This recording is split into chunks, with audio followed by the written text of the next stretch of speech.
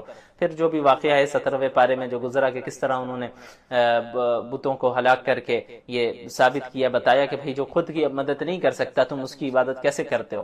پھر اللہ تعالیٰ نے حضرت ابراہیم علیہ السلام کو بہت سی آزمائشوں سے گزارا اور ہر آزمائش میں وہ مکمل اترے۔ یہیں ایک اور آزمائش کا ذکر آیت نمبر 102 میں فلما بلغ معه السعی، حضرت ابراہیم علیہ السلام کی دعا تھی کہ اللہ تعالیٰ انہیں اولاد عطا فرمائے، تو اللہ تعالیٰ نے حضرت اسماعیل علیہ السلام سے جو انہیں نوازا، اور جب حضرت اسماعیل اتنے بڑے ہو گئے کہ اب چل پھر رہے تھے حضرت ابراہیم کے ساتھ، تو اس وقت حضرت ابراہیم کو خواب کے ذریعے اللہ تعالیٰ نے حکم دیا کہ آپ حضرت اسماعیل کو ذبح کریں۔ خواب میں انہوں نے دیکھا کہ حضرت اسماعیل کو ذبح کر رہے ہیں۔ اچھا یہ یاد رکھیے گا کہ انبیاء علیہ السلام کے جو خواب ہوتے ہیں وہ بھی وحی ہوتے ہیں، عام انسانوں کے خواب کی طرح انبیاء کے خواب نہیں ہوتے۔ یعنی ایک عام انسان جو خواب دیکھتا ہے اس کی کئی مختلف چیزیں ہو سکتی ہیں، یعنی اللہ کی طرف سے بھی وہ خواب ہو سکتا ہے، شیطان کی طرف سے بھی وہ خواب ہو سکتا ہے، اور جو انسان دن بھر سوچتا رہتا ہے اس کے نتیجے میں بھی خواب وہ دیکھ سکتا ہے۔ لیکن انبیاء کے جو خواب ہوتے ہیں وہ 100% وحی ہوتے ہیں، ان میں کوئی شبہ یا کسی دوسری چیز کا شائبہ نہیں ہوتا۔ ایسا نہیں ہو سکتا کہ انبیاء کو علیاذ باللہ شیطان نے خواب دکھایا یا جو وہ خود سوچ رہے ہیں انہوں نے بس ایسے ہی دیکھ لیا جس خواب کا کوئی مطلب نہیں۔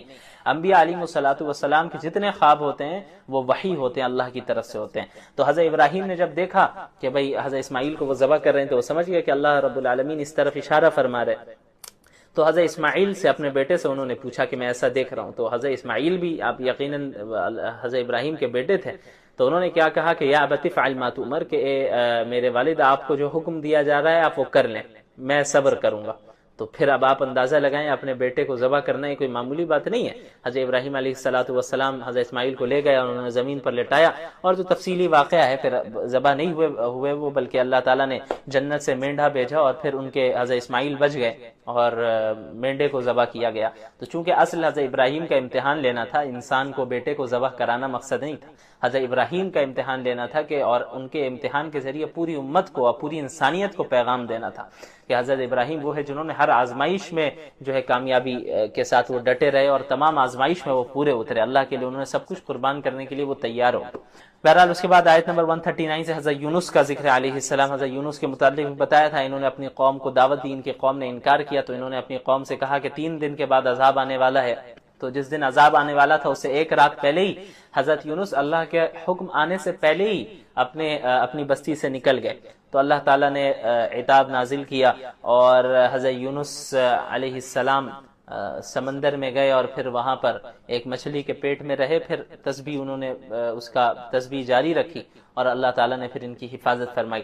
اس کے بعد آیت 149 میں ہے فَاسْتَفْتِهِمْ عَلِرَبِّكَ الْبَنَاتُ وَلَهُمُ الْبَنُونَ۔ دیکھیں مشرکین جو ہے نا فرشتوں کے متعلق کیا کہتے تھے کہ اللہ کی بیٹیاں علیاذ باللہ، لیکن ان کے گھر میں جب کوئی خود بیٹی پیدا ہو جاتی تو منہ چھپائے پھرتے، ان بیٹیوں کو زندہ دفنا دیتے تھے، یعنی خود کے ہاں بیٹی پیدا ہونے کو عار اور ذلت محسوس کرتے تھے علیاذ باللہ۔ تو اللہ نے فرمایا کہ ایک طرف تو تم بیٹیوں کو عار اور ذلت سمجھتے ہو کہ تمہارے یہاں اگر کوئی بیٹی پیدا ہو جائے اسے تم عار اور ذلت سمجھتے ہو، اور پھر فرشتوں کو بیٹیاں ہی بنا کے اللہ کی طرف منسوب کر رہے ہو، یعنی جو تم نے اپنے لیے پسند نہیں کیا اس چیز کو اللہ کی طرف کیسے منسوب کر سکتے ہو؟ یعنی حقیقت میں تو جینڈر کے اعتبار سے بیٹے اور بیٹی میں فرق نہیں ہے، بلکہ بیٹیوں کے تو پیدا ہونے کے بہت سے فضائل ہیں، لیکن اگر تم اسے برا سمجھتے ہو یہ تو غلط ہے اپنی جگہ پہ، لیکن اس پر یہ جو دوسرا جرم تم نے کیا کہ جو چیز تم نے اپنے لیے غلط سمجھا ہے جس چیز کو اسی کو اللہ کی طرف منسوب کر دیا کہ فرشتے اللہ کی بیٹیاں ہیں علیاذ باللہ، تو اللہ تو اس چیز سے پاک ہے کہ تم جو کچھ بھی اللہ کے متعلق کہہ رہے ہو،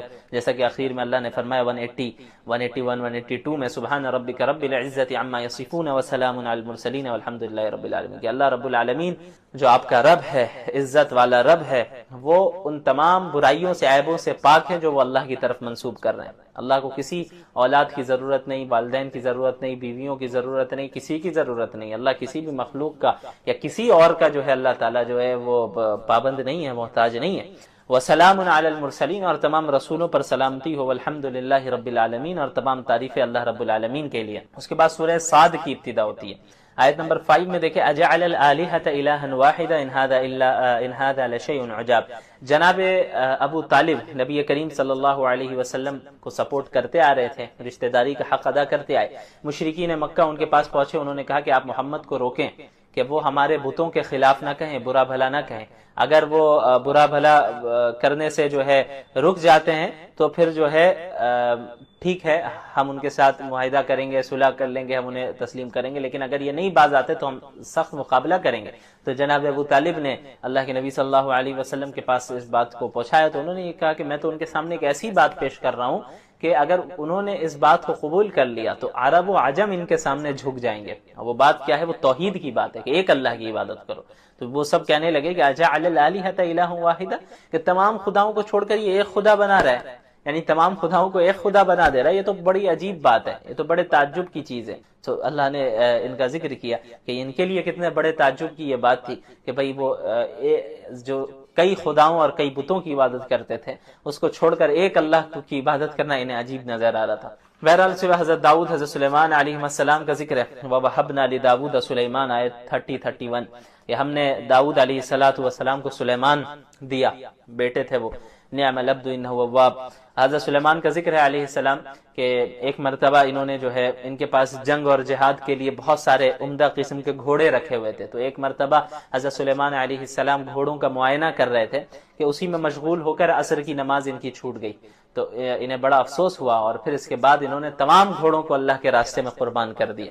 اس کے بعد آیت نمبر 41 میں حضرت ایوب کا ذکر ہے. وَذْكُرْ عَبْدَنَا أَيُّوبَ إِذْ نَادَى رَبَّهُ أَنِّي مَسَّنِيَ الشَّيْطَانُ بِنُصْبٍ وَعَذَابٍ. حضرت ایوب کو ایک بہت ہی زبردست بیماری لاحق ہوئی تھی اور بہت آزمائش میں مبتلا تھے. ان کا سارا ساز و سامان، گھر بار سب کچھ ختم ہو چکا تھا، اب بیماری میں مبتلا تھے اور ان کی یہاں ان کی شفا کا بیان ہو رہا ہے. حضرت ایوب علیہ السلام نے یہ اللہ سے دعا کرتے رہے، صبر سے کام لیتے رہے. پھر اللہ تعالیٰ نے انہیں حکم دیا کہ آپ زمین پر اپنا پاؤں مارے، وہاں سے چشمہ نکلے گا. تو وہاں سے چشمہ جاری ہوا پانی کا. تو اللہ تعالیٰ نے حکم دیا کہ اسی پانی کو پئیں اور اس سے جو ہے آپ نہائیں بھی، انشاءاللہ جو ہے اس سے یقیناً آپ کو صحت ملے گی. تو اللہ تعالیٰ کے حکم سے وہ بیماری کی حالت سے ٹھیک ہو گئے، یعنی انہیں صحت مل گئی. لیکن ایک مرتبہ ہوا یوں کہ ان کی جو اہلیہ تھی حضرت ایوب علیہ السلام کی، وہ بہت مخلص تھیں اور بہت ان کی دیکھ ریکھ اور خیال رکھا کرتی تھی. تو اب کئی سالوں سے جو ہے یہ بیمار تھے، تو شفا انہیں نہیں مل رہی تھی، تو بہت پریشان تھی. تو اچھا، یہ جو میں ایک واقعہ بتا رہا ہوں ابھی، اس میں مختلف اقوال ہیں مفسرین کے، بعض نے اور بھی واقعات بتائیں. ہوا یہ کہ حضرت ایوب کی اہلیہ کے پاس شیطان ایک طبیب کی شکل میں آیا، ڈاکٹر کی شکل میں، اور اس نے یہ کہا کہ دیکھو میں شفا دے دوں گا، اس کو میں ٹھیک کر دوں گا، لیکن جب یہ ٹھیک ہو جائے شرط یہ ہے کہ اسی وقت میں اس کا علاج کروں گا. جب یہ ٹھیک ہو جائے تو تمہیں یہ کہنا ہے کہ ڈاکٹر نے شفا دی ہے، طبیب نے شفا دی ہے. ایک واقعہ تو یہ بیان کیا جاتا ہے، مفسرین نے بیان کیا.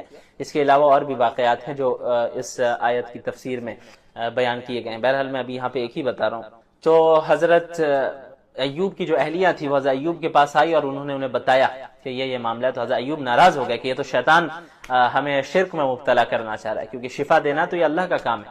یعنی وہ ڈاکٹر تو طبیب نہیں تھا، وہ بلکہ شیطان تھا.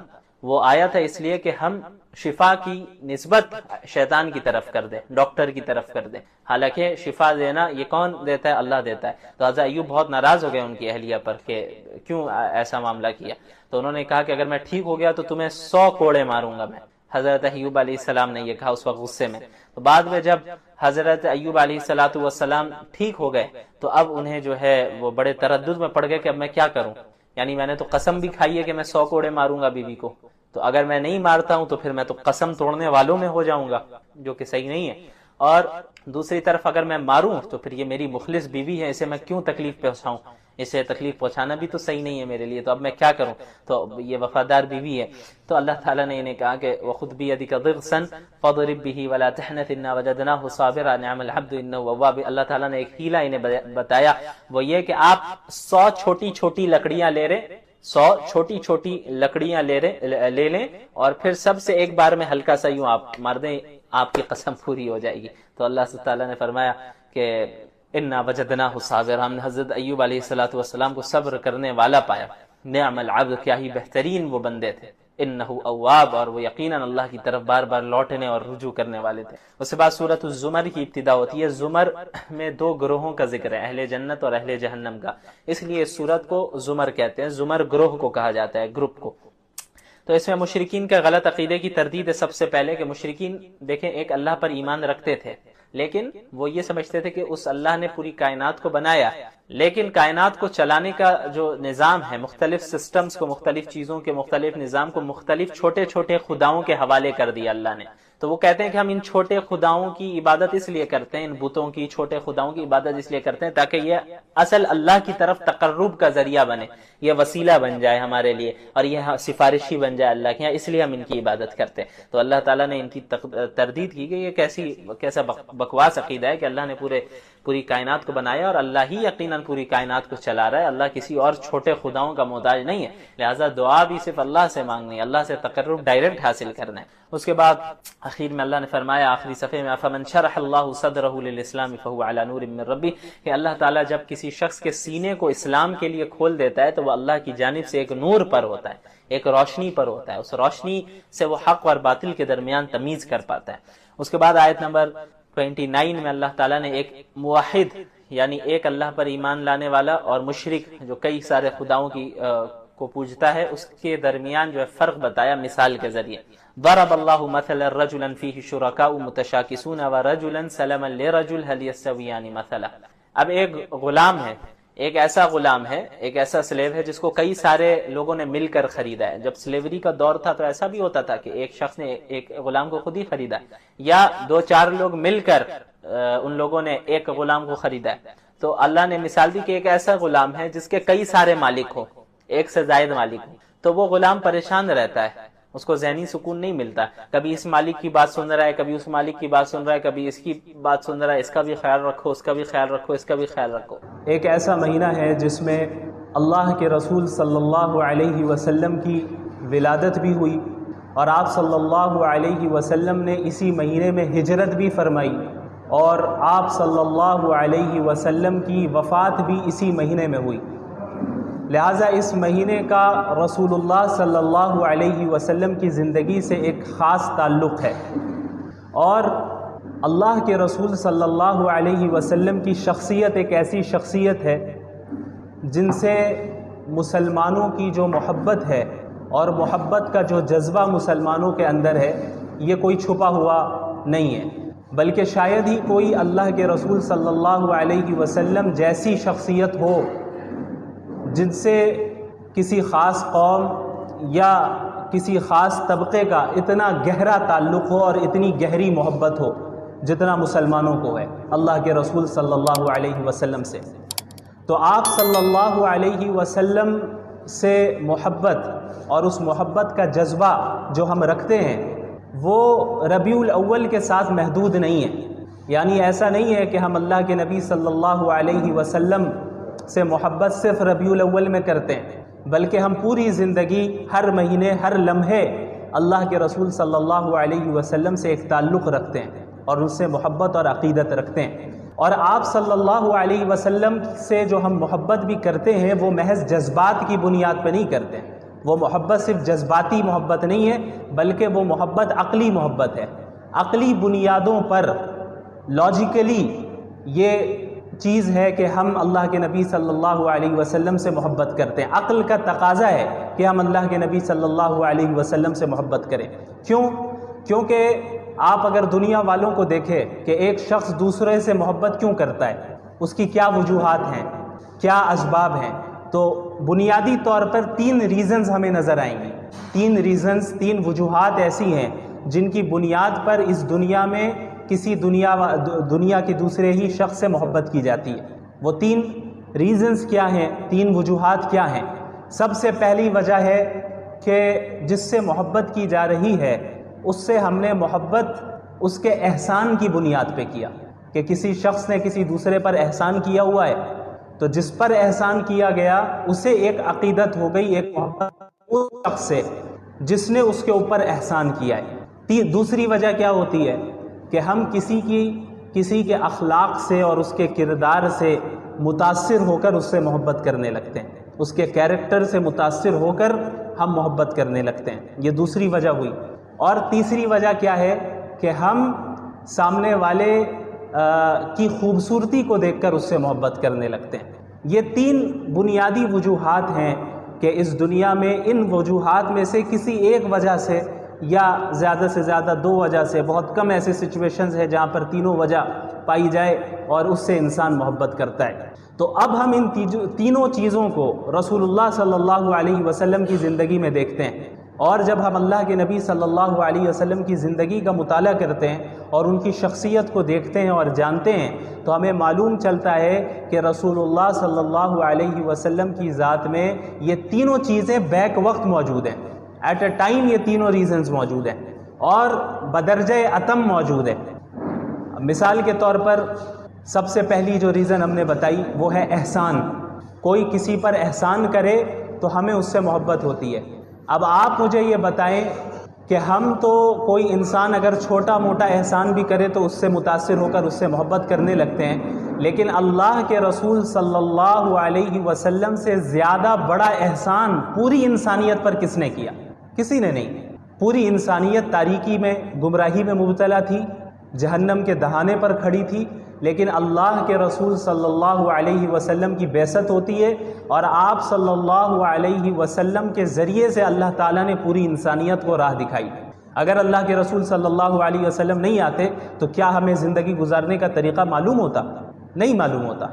اور خصوصاً آپ جب ان واقعات کا مطالعہ کریں جب اللہ رب العالمین نے محمد الرسول اللہ صلی اللہ علیہ وسلم کو بعض ایسے اختیارات دیے کہ اگر آپ کہیں تو آپ کے دشمنوں کو ابھی ہلاک کر دیا جائے، ختم کر دیا جائے۔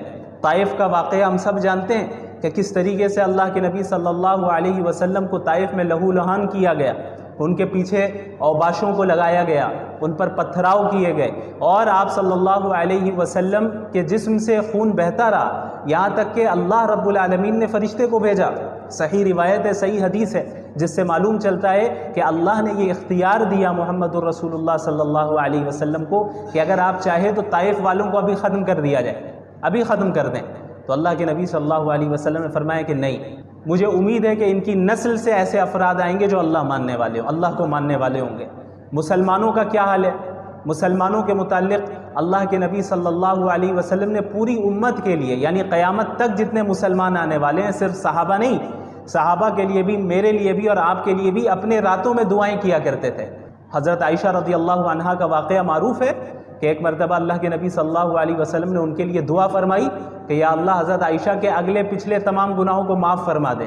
تو اس دعا سے اتنی زیادہ حضرت عائشہ خوش ہوئی کہ ہنستے ہنستے سر بھی جھکا دیا انہوں نے کہ اللہ کے نبی دعا فرما رہے ہیں میرے لیے، اور وہ بھی ایسی دعا کہ اگلے پچھلے تمام گناہوں کو معاف فرما دیں، کتنی بڑی بات ہے۔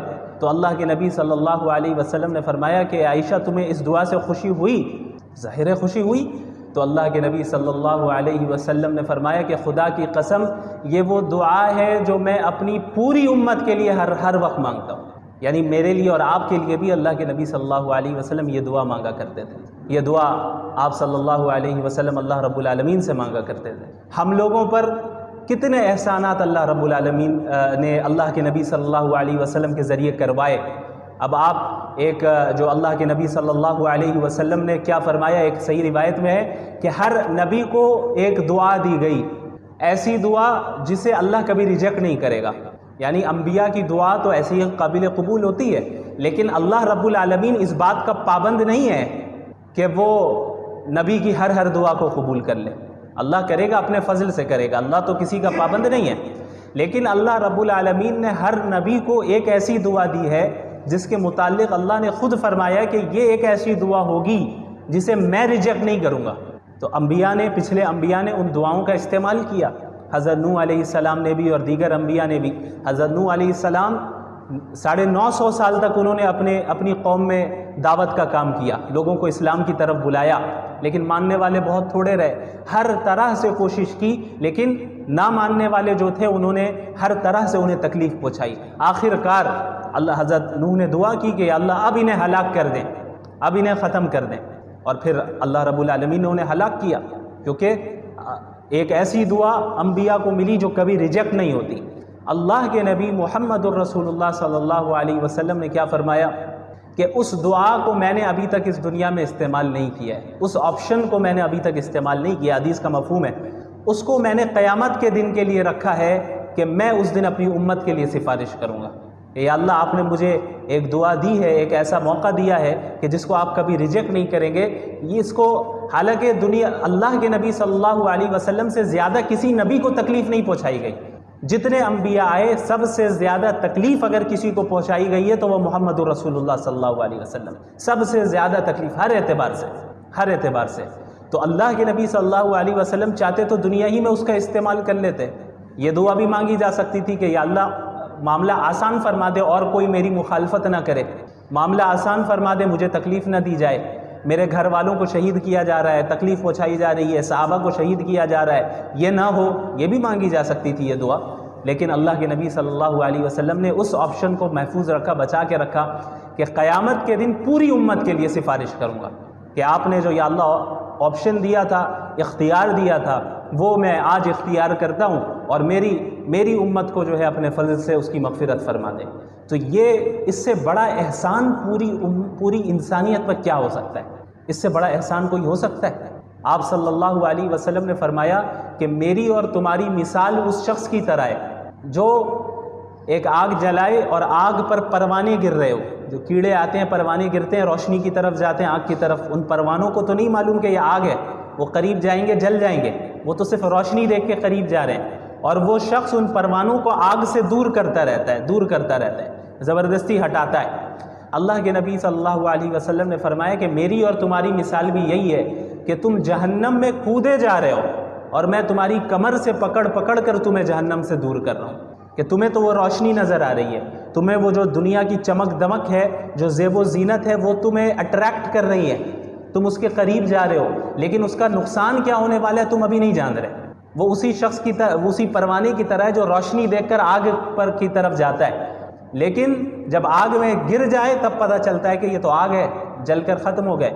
ایک بچہ اگر کہیں چھت میں ہو اور وہ کنارے کی طرف جائے تو ماں باپ فوراً اسے روکتے ہیں اسے، اس بچے کو اتنا، ابھی اگر 2-3 سال کا بچہ ہو تو اس کو اتنا کانشیس تو نہیں ہوتا ہے اس کے پاس کہ وہ ہر چیز کو سمجھ سکے، وہ کنارے پہ بھی جاتا ہے، ہو سکتا ہے کچھ ایسی حرکت کر لے کہ گر جائے، لیکن ماں باپ کیا ہوتے ہیں، زبردستی کھینچ کر اسے کونے سے لائیں گے بیچ میں، اور اس کھینچنے میں ہو سکتا ہے وہ بچہ گرے بھی، اسے خراش بھی آ جائے، لیکن اس چھوٹی تکلیف کو برداشت کر لیا جاتا ہے، کس سے بچنے کے لیے؟ بڑی تکلیف سے بچنے کے لیے، جو اگر نیچے گر جاتا وہ بچہ تب تو موت ہو جاتی۔ اسی طرح اللہ کے رسول صلی اللہ علیہ وسلم پوری انسانیت کو جہنم کے دہانے پہ جو انسانیت کھڑی ہے اور بس گرنے ہی والی ہے، اس کو انسانوں کو کمر سے پکڑ کر دور کر رہے ہیں، انہیں بچا رہے ہیں کہ بھئی کہاں جا رہے ہو، کیا کر رہے ہو، کس چیز سے اٹریکٹ ہو رہے ہو، تم اپنا نقصان کیوں کر رہے ہو؟ یہ بڑا نقصان ہے۔ اسی لیے اب اسلامی احکامات بعض ایسے ہوتے ہیں جو ہو سکتا ہے ہمیں اپنی خواہش کو دبانا ہو اور اسلامی حکم کو فالو کرنا پڑے، کچھ تکلیف ہو ظاہری طور پہ، تو یہ اس تکلیف کی وہی حیثیت ہے جو ماں باپ جب اس بچے کو کھینچ رہے ہیں تو کھینچتے وقت جو ہاتھ میں خراش آ جائے، تو اب آپ بتائیں ہاتھ میں خراش آ گئی، تکلیف لگی، تو کیا ماں باپ ظالم ہو گئے؟ ظالم تو نہیں ہوئے بلکہ محسن ہوئے۔ کیوں؟ کیونکہ آگے جو بڑی تکلیف تھی اس کے مقابلے میں یہ خراش آنا کوئی بڑی بات نہیں ہے، معمولی بات ہے۔ اسی طرح جہنم کی آگ میں جلنا اور اس میں جانا یہ اتنی بڑی تکلیف ہے اور اتنی بڑی مصیبت ہے کہ اگر اس سے بچنے کے لیے دنیا میں چند تکلیفوں کو برداشت کرنا پڑ رہا ہے تو اس کی کوئی حیثیت نہیں ہے اس تکلیف کے سامنے۔ تو اللہ کے نبی صلی اللہ علیہ وسلم نے پوری زندگی انسانیت کو جہنم کی آگ سے بچانے میں صرف کیا، اور اس طرح آپ صلی اللہ علیہ وسلم مصروف رہے اور اتنے متفکر رہتے کہ قرآنی آیتیں نازل ہوئی کہ لعلک باخع نفسک علی آثارہم ان لم یؤمنوا بہذا الحدیث اسفا، آپ اتنے متفکر ہیں، اتنے پریشان ہیں کہ کیا اگر یہ ایمان نہیں لائیں گے تو آپ اپنے آپ کو فکر میں ہلاک کر دیں گے؟ یعنی آپ اتنے زیادہ فکر میں مبتلا رہتے، اتنے متفکر رہتے کہ کیسے لوگ اسلام قبول کریں، کیونکہ حق تو یہی ہے، اس کے بغیر اگر موت آ گئی تو پھر جہنم ہے، کوئی اور آپشن نہیں ہے ان کے پاس۔ تو اللہ کے نبی صلی اللہ علیہ وسلم اس فکر میں گھلتے رہتے کہ کس طریقے سے میں پیغام پہنچا دوں، کس طریقے سے لوگ اسلام میں داخل ہوں۔ اور اتنے زیادہ متفکر ہوئے کہ اللہ کو یہ آیت اللہ نے نازل فرمائی کہ آپ کیا اپنے آپ کو فکر میں مبتلا کر کر کے ہلاک کر دیں گے؟ آپ نے تبلیغ کر دی، آپ نے بات پہنچا دی، بس آپ متفکر نہ ہو، ایمان لانا نہیں لانا ان کا کام ہے، ان کو ان کے اعمال اور عقائد کی بنیاد پہ ان کے ساتھ فیصلہ کیا جائے گا۔ تو ایک ایسے نبی جنہوں نے پوری انسانیت کی، اپنے سے زیادہ اور اپنے گھر والوں سے زیادہ فکر کی، کیا اس سے بڑا احسان کوئی ہو سکتا ہے؟ تو اگر دنیا میں ہم کسی سے احسان کی بنیاد پر محبت کرتے ہیں تو رسول اللہ صلی اللہ علیہ وسلم کی ذات اس بات کی زیادہ مستحق ہے کہ ہم احسان کی بنیاد پہ ان سے محبت کریں۔ یہ ایک پہلی وجہ ہے۔ دوسری وجہ، کسی کے اخلاق سے متاثر ہو کر، کسی کے کیریکٹر سے متاثر ہو کر ہم اس سے محبت کرتے ہیں۔ اب آئیے اس چیز کو بھی اللہ کے نبی صلی اللہ علیہ وسلم کی زندگی میں دیکھ لیں۔ آپ صلی اللہ علیہ وسلم کے متعلق صحابہ نے کیا فرمایا کہ آپ صلی اللہ علیہ وسلم لوگوں میں سب سے بہترین اخلاق والے تھے، ان سے زیادہ بہتر اخلاق والا کوئی نہیں تھا۔ حضرت انس رضی اللہ عنہ تقریباً 9-10 سال تک جو ہے انہوں نے آپ صلی اللہ علیہ وسلم کی خدمت میں وہ رہے، آپ کی خدمت کی۔ وہ فرماتے ہیں کہ اس پوری مدت میں کبھی ایسا نہیں ہوا کہ آپ صلی اللہ علیہ وسلم نے مجھ سے اف تک کہا ہو۔ ہمارے یہاں کوئی کام کر رہا ہو، کوئی ہمارے گھر کا خادم ہو، تو ہمارا کیا سلوک رہتا ہے؟ اگر اس سے غلطی سے کوئی چیز گھر میں ٹوٹ جائے تو ہم تو قیامت کھڑی کر دیتے ہیں، سیلری کاٹ دیتے ہیں اور یہ کر لیتے ہیں، وہ کر لیتے ہیں، مختلف طریقے اختیار کرتے ہیں۔ آپ صلی اللہ علیہ وسلم کے متعلق حضرت انس فرما رہے ہیں کہ کسی چیز میں ڈانٹنا تو دور کی بات، اف تک نہیں کہا، اور یہ بھی نہیں کہا کہ فلاں کام میں نے کرنے کو کہا تھا تم نے کیوں نہیں کیا، یا فلاں کام تم نے کیوں کر دیا، میں نے تو اس سے منع کیا تھا، یہ بھی نہیں کہا۔ اس طرح آپ صلی اللہ علیہ وسلم کے اخلاق تھے۔ یہی اخلاق گھر والوں کے ساتھ بھی، ایسا نہیں کہ صرف باہر۔ عموماً ہمارے ساتھ کیا ہوتا ہے کہ ہم باہر کے لوگوں کے ساتھ اچھے سے سلوک کرتے ہیں، گھر میں جو ہے ہمارے معاملات اچھے نہیں رہتے۔ اللہ کے نبی صلی اللہ علیہ وسلم نے کیا فرمایا؟ خیرکم خیرکم لأہلہ وانا خیرکم لأہلی۔ تم میں سب سے بہترین شخص وہ ہے جو اپنے گھر والوں کے ساتھ اچھا سلوک کرے، اپنی گھر والی کے ساتھ اچھا سلوک کرے، اور تم میں سب سے زیادہ اپنی گھر والی کے ساتھ اچھا سلوک کرنے والا میں ہوں۔ یعنی میری اتباع کرو اس چیز میں بھی کہ اپنے گھر والوں کے ساتھ بھی حسن سلوک، ان کے ساتھ بھی بد اخلاقی کے ساتھ پیش نہیں آنا۔ حضرت عائشہ رضی اللہ عنہا سے مروی ہے غالباً کہ صحیح روایت ہے کہ اللہ کے رسول صلی اللہ علیہ وسلم کے متعلق فرمایا گیا کہ ما ضرب رسول اللہ صلی اللہ علیہ وسلم خادما له ولا امرأة ولا ضرب بيده شيئا، کہ آپ صلی اللہ علیہ وسلم نے پوری زندگی میں نہ کسی اپنے خادم پر ہاتھ اٹھایا، نہ کسی عورت پر ہاتھ اٹھایا، اور انسانوں کو مارنا تو ہاتھ اٹھانا تو دور کی بات، کسی چیز کو بھی ہاتھ سے نہیں مارا۔ اب ہمارے یہاں کیا ہوتا ہے، ہمیں غصہ آ جائے تو ہم کیا کرتے ہیں کہ چیزوں کو اٹھا پٹک کرنا شروع کر دیتے ہیں۔ اللہ کے رسول صلی اللہ علیہ وسلم کے متعلق فرمایا جا رہا ہے کہ کسی عورت کو مارنا، کسی انسان کو مارنا یہ تو ہوا ہی نہیں، اور یہ تو دور کی بات، آپ نے کسی چیز کو بھی ہاتھ سے بھی دھکا نہیں دیا کہ دھکا دے کر یا کسی چیز کو مارا ہو، ہاتھ سے ایسا نہیں کیا۔ یہ آپ صلی اللہ علیہ وسلم کے اخلاق تھے، اور آپ صلی اللہ علیہ وسلم کا جو کردار اور مختلف جو انسان کے کردار کے اندر جو خصوصیات ہوتی ہیں، شجاعت ہے اور دوسری چیزیں ہیں، سخاوت ہے، یہ ساری چیزیں آپ صلی اللہ علیہ وسلم کے تھیں۔ آپ صلی اللہ علیہ وسلم سے زیادہ سخی بھی کوئی نہیں تھا، جو ہوتا اس کو بھی صدقہ کرتے، اور آپ صلی اللہ علیہ وسلم سے زیادہ بہادر بھی کوئی نہیں تھا۔ حضرت علی رضی اللہ عنہ فرماتے ہیں کہ دوران جنگ بھی جب کبھی صورتحال ایسی ہو جاتی کہ بہت شدید جنگ شروع ہو گئی ہے، زبردست، دونوں طرف سے ایک دم زبردست جنگ شروع ہو گئی اور حالات بہت سنگین ہو گئے، تو حضرت علی فرماتے ہیں رضی اللہ عنہ کہ ہم اللہ کے نبی صلی اللہ علیہ وسلم کی آڑ میں رہا کرتے، یعنی آپ سب سے آگے رہتے، صحابہ آپ صلی اللہ علیہ وسلم کے پیچھے رہتے اور بچاؤ کرتے۔ تو یہ آپ صلی اللہ علیہ وسلم کی بہادری بھی ہے، جو لیڈرشپ کی جو خصوصیات ہے، لیڈر ہونے کی، اور کیریکٹر کی جو دیگر خصوصیات ہے۔ ایک انسان کا ہم جو کہتے ہیں کہ کیریکٹر یہ بہت ہی درست ہے، بہت اچھا ہے، اس کے اخلاق بہت اچھے ہیں، وہ ساری چیزیں بیک وقت بدرجہ کمال آپ صلی اللہ علیہ وسلم کے اندر موجود تھی۔ تو اگر ہم کسی سے اس دنیا میں اچھے کیریکٹر اور اچھے اخلاق کی بنیاد پر محبت کرتے ہیں تو عقل کا یہ تقاضا ہے کہ اللہ کے نبی صلی اللہ علیہ وسلم کی ذات اس بات کی زیادہ مستحق ہے کہ اچھے اخلاق اور اچھے کیریکٹر کی بنیاد پر ان سے محبت کی جائے۔ تیسری چیز کیا ہے؟ خوبصورتی۔ کسی کی خوبصورتی کو دیکھ کر ہم متاثر ہو گئے، کسی کی کوئی زیادہ خوبصورت ہے تو ہم اس سے محبت کرنے لگ گئے۔ دنیا میں ایسا ہوتا ہے۔ تو اب اس چیز کو اللہ کے نبی صلی اللہ علیہ وسلم کی زندگی میں اگر ہم دیکھیں اور آپ صلی اللہ علیہ وسلم کی ذات کو دیکھیں تو ہمیں پتہ چلتا ہے کہ آپ صلی اللہ علیہ وسلم سے زیادہ خوبصورت بھی کوئی نہیں تھا۔ صحابہ نے جہاں یہ فرمایا کہ آپ صلی اللہ علیہ وسلم سے زیادہ با اخلاق کوئی نہیں تھا، وہیں یہ بھی فرمایا کہ آپ صلی اللہ علیہ وسلم سے زیادہ خوبصورت بھی کوئی نہیں تھا۔